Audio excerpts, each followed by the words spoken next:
गंगा का आंदोलन चल रहा था कि गंगा को इस देश में विशेष प्रोटोकॉल प्राप्त है, किसी और कारण से नहीं, गंगा के प्रोटोकॉल को आप रिवाइव करिए, फिर से दीजिए। क्यों? क्योंकि जब गंगा इस धरती पर आई थी तो उसको सर्वोच्च सम्मान दिया गया था। सर्वोच्च सम्मान क्या था?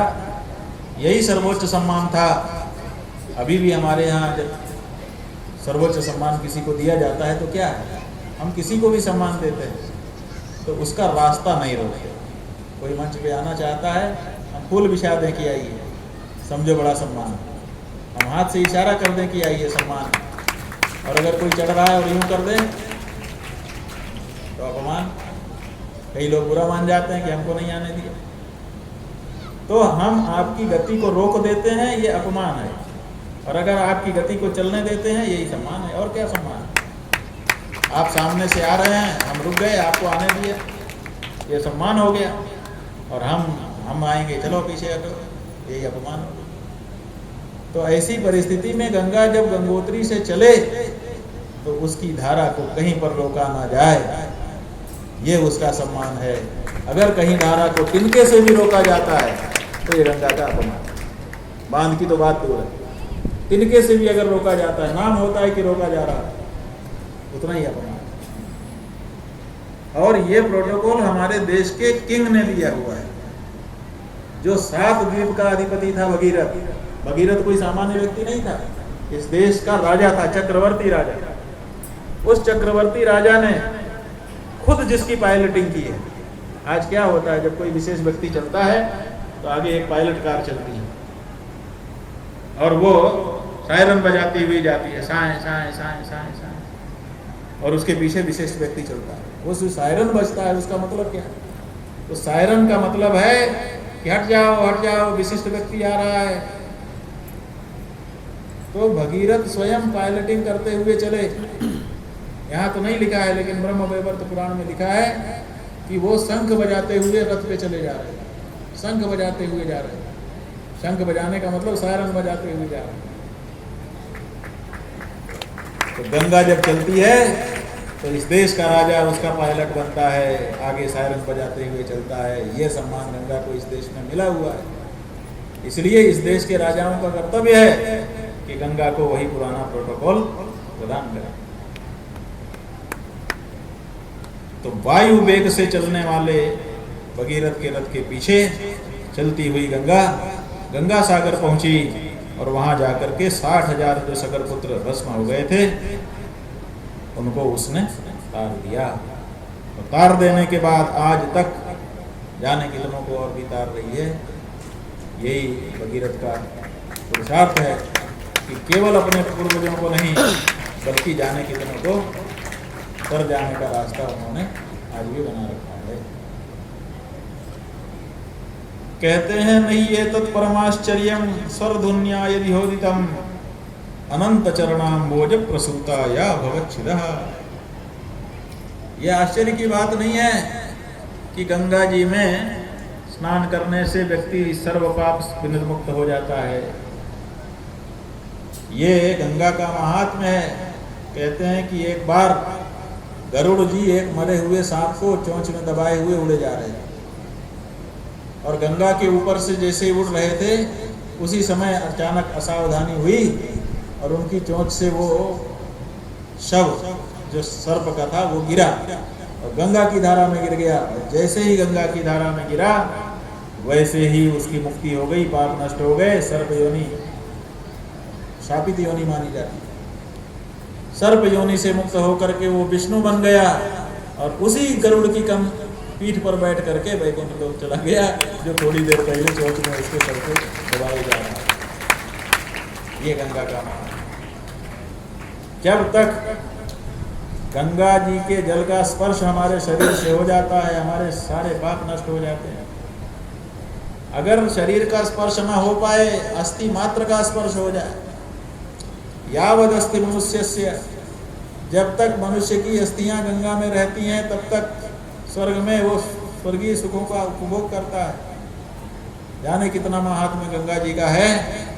ऐसी गंगा माता को ये जो सूर्यवंशी भगीरथ राजा हैं वो धरती पर लेकर के आए। ये सूर्यवंशी राजाओं का हमारे प्रति योगदान है। हमारे राजा ऐसे बड़े बड़े काम करते हैं।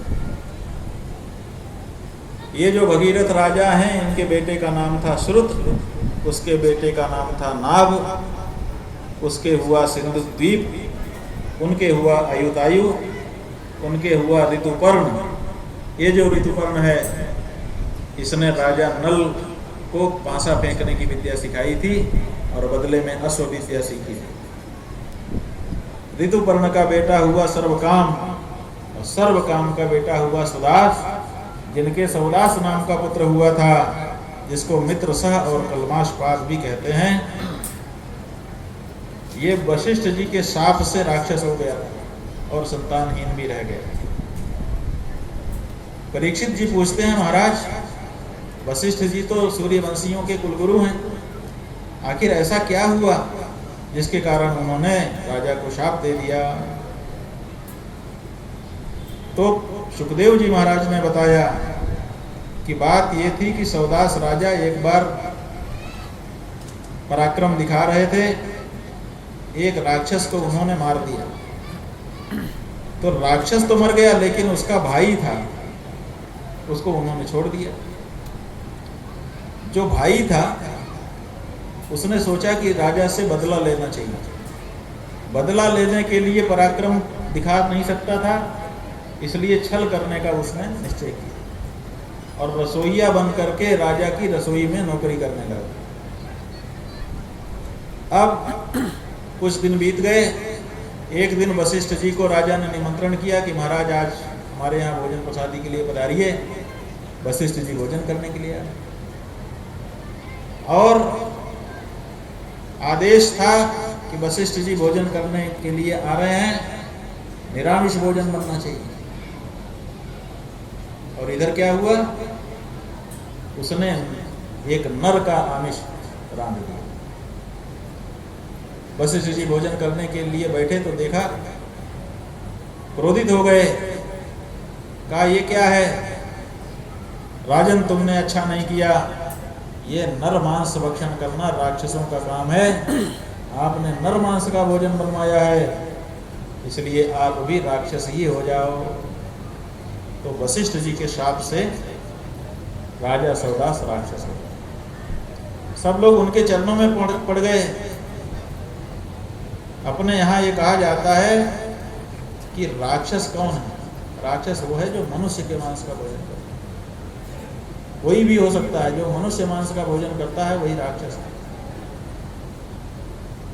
अपने यहाँ वामन पुराण में बताया गया है, क्षुत कीटाद्युपपन्नम च यच्चोच्छिष्टान्वितं भवेत् यच्च उच्छिष्टान्वितं भवेत् केशावपन्नमाधूतं मारुतश्वासवत् भवेत् एभिः संस्पृष्टमन्नं च भागो वै रक्षसो भवेत् तस्मात् ज्ञात्वा सदा विद्वान् अन्नान्येतान् निवर्जयेत्।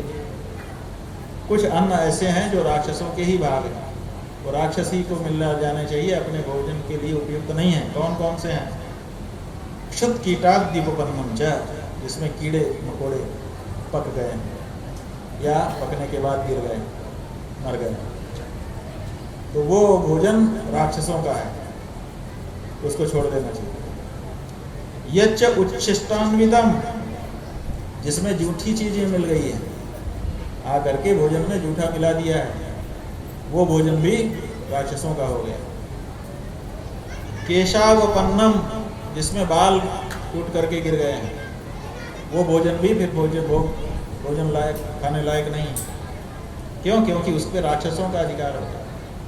आधूतम, जो चला हुआ भोजन है, एक स्थान से लेकर के दूसरे स्थान में गए हुए, गृहस्थ के लिए, सन्यासी के लिए तो माधुकरी भिक्षा है।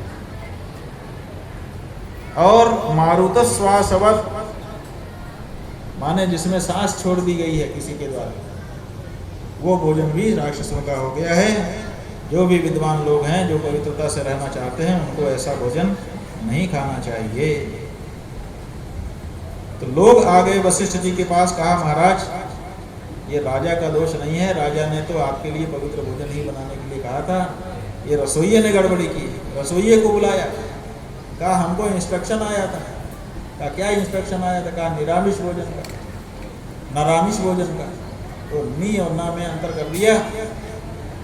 कहा कि ठीक है, अगर राजा का दोष नहीं था तो हमारा शाप तो हमने दे दिया, अब मिथ्या नहीं होगा, लेकिन अब पूरे जीवन नहीं रहेगा बल्कि 12 वर्ष के लिए इसको सीमित कर देगा। 12 वर्ष को इनको राक्षस रहना पड़ेगा, क्योंकि इन्होंने अपने रसोइये पर ध्यान नहीं रखा कि हमारा रसोइया क्या बना रहा है और क्या परोस रहा है। मालिक का काम है कि वह निगरानी भी रखे, नौकर पर पूरी तरह से निर्भर न हो जाए। इस तरह से सौदास को वशिष्ठ जी का शाप हो गया कि 12 वर्ष तक आप राक्षस रहेंगे। सौदास भी बदले में शाप देने के लिए चले, क्या आपने हमको शाप दे दिया, हमारा दोष नहीं है इसमें। लेकिन जो उनकी पत्नी थी मदयंती ने मना कर दिया, ये मत करिए, गुरुजी हैं। कहा तो अब तो हमने जल हाथ में ले लिया, अब हम क्या करें? कहा कहीं भी फेंक दो। तो राजा ने कहा कि कहीं भी कैसे फेंके? हर दिशा में कोई न कोई जीव विद्यमान है, और जिस भी जीव पर ये पानी पड़ेगा वो निरपराध होगा, तो उसको हम शाप कैसे दे दें निरपराध को? इसलिए मैं अब क्या करूं? कोई रास्ता नहीं दिख रहा था, हाथ में शाप का पानी ले चुका था। किसी भी दिशा में फेंकने पर निरपराध प्राणी को शाप लग जाता, ये भी उचित नहीं था। इसलिए बहुत विचार करके राजा ने अपने ही पैरों पर उस पानी को डाल लिया, इसलिए उसके पैर काले पड़ गए। इसीलिए उसका नाम कल्माशपाद भी कहा जाता है। और सब प्राणियों पर उसने कृपा की, इसीलिए उसको मित्रसह भी कहते हैं। अब वो राजा सौदास राक्षस होकर के विचरने लगा, जंगल में घूम रहा था। देखा एक जोड़ा ब्राह्मण का, वो परस्पर प्रेम आलाप में निमग्न था। काम मोहित जोड़ा जो था, उसको देख करके इसकी क्षुधा व्याप्त हो गई। इसने सोचा चल के खा लेते, तो जा करके उनको खाने के लिए दौड़ा। तो जो उसमें पुरुष था, पति, वो बचाव के लिए आगे आया, तो उसी को पकड़ करके खाने लगा। राक्षस तो हो ही चुका। उसकी जो पत्नी थी उसने बड़ी अनुनय विनय की कि आप छोड़ दीजिए, लेकिन छोड़ा नहीं, चबा ही गए। तो वो जो स्त्री थी उसने जो बचा हुआ अंग था उसी को लेकर के सती होने का निर्णय किया। लेकिन सती होने के पहले उसने शाप दे दिया, जाओ तुमने, हम काम मोहित थे उस समय, हमारे पति को हमसे छीन लिया, अब तुम कभी भी स्त्री का साथ नहीं कर पाओगे। अगर स्त्री का साथ करने के लिए जाओगे तो तुम्हारी भी मृत्यु हो जाएगी, जैसे हमारे पति की तुमने कर दी। इस तरह से राजा सौदास स्थापित हो गया। 12 वर्ष तो बीत गया, उसका राक्षसत्व भी निवृत्त हो गया। फिर से वो अपने राजमहल में वापस आ गया। आ करके अपनी पत्नी के पास गया। पत्नी ने कहा नहीं, अब आप हमारे पास नहीं आ सकते हैं, क्योंकि हमको पता है जंगल में ब्राह्मण पत्नी ने आपको शाप दिया है, आपकी मृत्यु हो जाएगी। इसीलिए फिर वो पत्नी के पास जा नहीं सका, संतानहीन ही रह गया। लेकिन संतान की बड़ी कामना उसके मन में थी, तो वशिष्ठ ऋषि से प्रार्थना किया। वशिष्ठ ऋषि ने उपाय किए, जिससे उसकी पत्नी मदयंती ने गर्भ धारण किया, लेकिन जो गर्भ है वो पैदा ही नहीं हो रहा है। उपाय से किया गया था, सहज तो था नहीं। तो 7 वर्ष बीत गए, गर्भ पेट से बाहर ही नहीं आ रहा था। तो बड़ी चिंता हुई लोगों को। वशिष्ठ जी से प्रार्थना की गई, तो वशिष्ठ जी ने पत्थर से पेट पे आघात किया। उस आघात से वो बच्चा पैदा हो गया। इसीलिए पैदा होने के बाद अश्म माने पत्थर से वो पीटा गया था, इसीलिए उसका नाम अश्मक सिद्ध हुआ।